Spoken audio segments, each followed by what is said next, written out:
রাত পোহালেই ২১শে জুলাই ধর্মতলার মঞ্চে হিল্লোল তুলবেন তৃণমূলের সভানেত্রী মমতা বন্দ্যোপাধ্যায়। তো তার আগে বিভিন্ন জেলা থেকে সাধারণ কর্মী সমর্থকরা এসে পৌঁছেছেন কলকাতার বিভিন্ন জায়গাতে। এই মুহূর্তে আমরা রয়েছি শহীদ ক্ষুদিরাম অনুশীলন কেন্দ্রে। আর কলকাতার একদম এখানেই বহু জেলা থেকে বহু মানুষ এসেছেন। আমি দেখাবো, প্রথমে ভিড়টা দেখানোর চেষ্টা করব। বিভিন্ন জায়গা থেকে মানুষরা, যা বিভিন্ন কর্মী সমর্থকরা এসেছেন, তারা কিন্তু ইতিমধ্যে এখানে বিশ্রাম নিচ্ছেন এবং আস্তে আস্তে বিভিন্ন জেলা থেকে যারা আসছেন তারা কিন্তু এসে বিশ্রাম যেমন নিচ্ছেন, তেমনই এই শহীদ ক্ষুদিরাম অনুশীলন কেন্দ্রে তাদের থাকার জায়গা হয়েছে, তাদের খাওয়ার জায়গা করা রয়েছে এবং তারা মূলত এখানে এসে বিশ্রাম নিচ্ছেন। আগামীকালে যে সভা, সেই সভায় তারা উপস্থিত হবেন। ইতিমধ্যে বিভিন্ন নেতৃত্ব, বিভিন্ন মন্ত্রী যারা নেতৃত্ব রয়েছেন তৃণমূল কংগ্রেসে, তারা এসে পৌঁছেছেন এবং তারা একেবারে সশরীরে এখানে এসেছেন এবং যাতে কোনো রকম কোনো খামতি না ঘটে সেই বিষয়টি তারা খেয়াল রাখছেন।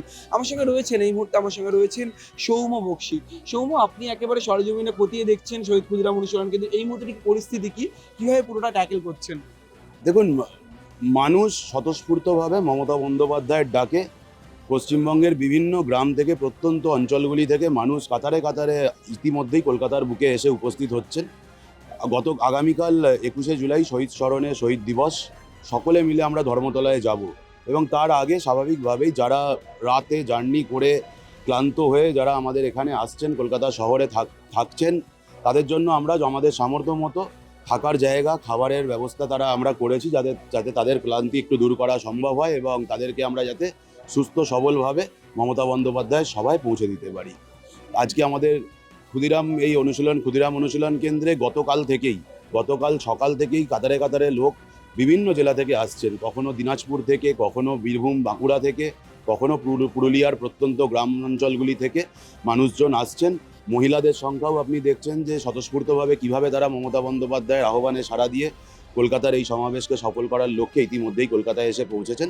আমরা আমাদের মতো করে এইখানে এই ক্ষুদিরাম অনুশীলন কেন্দ্রে মন্ত্রী অরূপ বিশ্বাসের নেতৃত্বে এবং স্বাভাবিকভাবেই মমতা বন্দ্যোপাধ্যায় এবং অভিষেক বন্দ্যোপাধ্যায়ের নির্দেশে আরও আমাদের দলের বরিষ্ঠ নেতৃত্বরা আছেন, তাদের সকলকে সামনে রেখে আমরা এইখানে প্রত্যেকে থাকার ব্যবস্থা করেছি।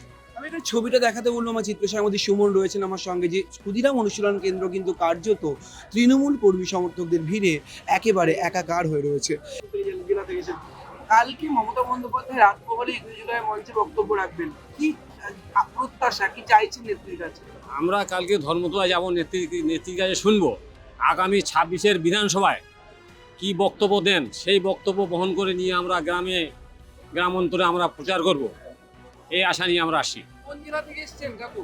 আমি এসেছি পুরুলিয়া জেলা, ঝালদা ২ নম্বর ব্লক থেকে। আমি তৃণমূল কংগ্রেস জেলা সেক্রেটারি, মাইনরিটি ছেলে। আমাদের ওখান থেকে দিদির এই বক্তব্য, মূল্যবান বক্তব্য শোনার জন্য আমরা এই ঝালদা ২ নম্বর ব্লক থেকে এসেছি তৃণমূল কংগ্রেসের নেতৃত্বে। পুরুলিয়াতে তো একটা বিরাট বিজেপির একটা প্রভাব রয়েছে বলে বলা হয়, আপনি এসছেন মূলত কি বার্তা জানতে চাইছেন দিদির কাছে? আগামীকাল যে ২১শে জুলাই যে দিদি কি বার্তা দেবেন, সেই মূল্যবান বক্তব্য শোনার পর তো দিদির সেই নির্দেশে মূল্যবান বক্তব্যকে পাথেয় করে আমরা ফিরে যাব এবং আগামী বিধানসভা নির্বাচনে যে দিদি যে বক্তব্য নির্দেশ দেবেন সেইভাবে আমরা আদালত খেয়ে নেমে পড়ব। দিদি যা বলবেন সেটাই তো আমাদের কাছে নেত্রীর কাছে শোনার কিছু নেই। পুরুলিয়া আমাদের যতই বলুক যে বিজেপির হাওয়া নেই। আমাদের পুরুলিয়া জেলার বিধানসভাতে দিদিকে আমরা সব সিটেই আমরা করবো। প্রিয়সিদি, আপনি একেবারে শহীদ ক্ষুদিরাম অনুশীলন কেন্দ্রে চলে এসেছেন, মূলত এই মুহূর্তে প্রস্তুতি খতিয়ে দেখছেন, এত জেলা থেকে বিভিন্ন মানুষজন এসেছেন, পরিস্থিতি কি? দেখুন, ২১শে জুলাই একটা আবেগ তো আমাদের প্রত্যেকটি কর্মীদের জন্য, কর্মী সহ বহু সাধারণ মানুষের জন্য। কারণ ২১শে জুলাই যেদিন হয়েছিল, যে দাবি ছিল সেটা সাধারণ মানুষের জীবনকে সরাসরিভাবে প্রভাবিত করছিল। অতএব আমরা কলকাতায় উই আর হোস্ট, তো তারা যাতে ঠিক মতন এসে থাকার জায়গা পায়, তাদের খাবার দাবারের সব কিছু, আমাদের সিনিয়র নেতৃত্বরা তারা এত দক্ষভাবে সব কিছু করে দেন যে সত্যি কথা বলতে আমাদের এসে এখানে দাঁড়ানো ছাড়া আর কোনো কাজ তেমনভাবে বাকি থাকে না। কিন্তু সকলে আসছেন এবং দলে দলে আছেন। আপনি ইতিমধ্যেই দেখতে পাচ্ছেন যে প্রত্যেকটা ক্যাম্প একেবারে ভরপুর হয়ে গেছে।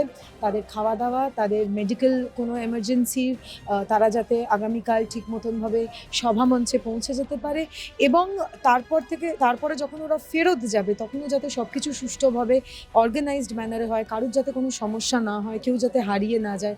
সবাই বাড়ি থেকে আসছে একটা আবেগ নিয়ে, আমরা দিদির কর্মী, আমাদের দায়িত্ব অনেক বড়, তাদেরকে বাড়ি ঠিক মতন পৌঁছে দেওয়া, এটাই মোটামুটি আমাদের কাজ আজকে এখানে। 21শে জুলাইয়ের যে সভা, সেই সভা মঞ্চের সামনে মমতা বন্দ্যোপাধ্যায়, অভিষেক বন্দ্যোপাধ্যায়কে শোনার জন্য বহু মানুষ আসতেই চলেছেন এবং ভিড় জমাচ্ছেন অবশ্য। ক্যামেরায় সুমনের সঙ্গে রমন দাসের রিপোর্ট, সংবাদ প্রতিদিন.in। ফলো করুন সংবাদ প্রতিদিন ডিজিটাল।